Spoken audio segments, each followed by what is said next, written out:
His Excellency, former President John Dramani Mahama has done it again. If you can remember, just recently, Shatawale visited the Bastard boys and surprised them with the amount of 30,000 Ghana cedis cash to boost their work and to boost their activeness in the street, to motivate them to continue with their good work. And here again, John Dramani Mahama has done it again as he visited the Bastard boys and surprised them with the sum of 50,000 Ghana cedis. Now, when you look at this case, you see that Mahama is somebody who supports the street, is somebody who have vision for the nation. Now, when a leader have a vision for the nation, you don't see it when the person talk. You see it when the person puts his vision into action. You understand? So John Dramani Mahama is one of the leaders that have the vision for this country, Ghana, and not those people that have selfless vision that don't even have any messages. John Dramani Mahama is a legend, and Muntu Abaman, because John Dramani Mahama, when it comes to the office, he is going to be an exceptional person in the government. So I'm going to play the video for you to see how John Dramani Mahama surprised the Bastard boys with the amount of 50,000 Ghana cedis. Now, I said I can see His Excellency, the former President John Dramani Mahama. Of course, you can't be a volunteer and be ungrateful. So by this video, we want to say a very big respect to former President John Dramani Mahama for appreciating volunteerism, supporting us with 50,000 Ghana cedis to enable us acquire more tools and equipment to keep pushing. Thank you very much, Excellency. We are more than honored. As volunteers, we can never be ungrateful. We appreciate you so much. God bless you. I feel like as you should begin to talk about the things that will affect us in the near future. So I was looking at a way that we can also use activities to speak to the Ghanaian in general, to remind ourselves that this is a country built on volunteerism. But I read history and I read in the past where our ancestors were building railways just by volunteering to support our nation. So we were looking at something that we can also do to reignite the spirit of Ghanaian in everybody, to begin to look into the country. Then we can also see the progress and we can also contribute to the little that we can as youth. So that we dissolved the gutters, we cleaned, all the rubbish around.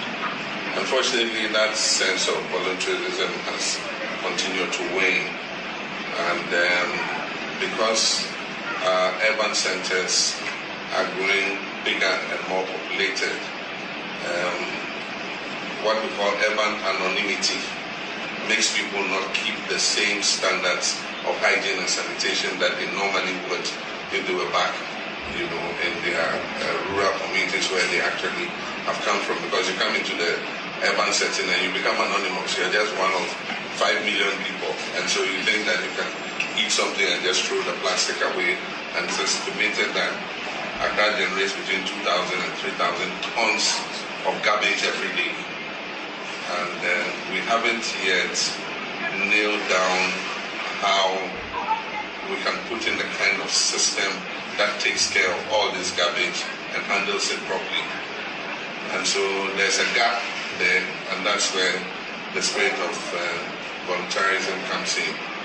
I remember when we were growing up, every morning early, about 4 a.m., 4:30, the household wakes up, and the first thing we do is sweep around our house and sweep the house clean and gather all the garbage and go put it where it is supposed to be put. Unfortunately, that strength has completely been eroded. And so when I saw you guys, young people, filling in that gap, I thought that you needed to be encouraged. We're at the stage where we are doing our manifesto, and sanitation and cleanliness is one of the areas that we're going to be looking at.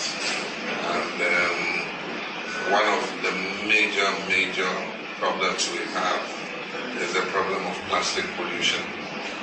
And I'm sure that in all the work you do, all the garbage you take, you are shocked at the amount of plastic and food packaging, especially that styrofoam food packaging. That is the most pernicious polluter in this city. So I thought I'll call you today and encourage you and tell you that I've noted what you're doing, and maybe this visit would even raise your visibility to a different platform. It's non-partisan, completely. I'm doing this not because I want you to vote for me. I just want to encourage you. If any other political leader wants to meet you, they can meet you. But I think that you are people who should be encouraged, and that's why I called you here today. When we come, you're the kind of people who want to talk to you to see how we can organize the whole sanitation thing. Yeah. This widow's mite. Now that we know some of the things that you need, like Aboboya and other things, we'll seek some sponsors and see if they can donate some of these things to you so that you continue your work.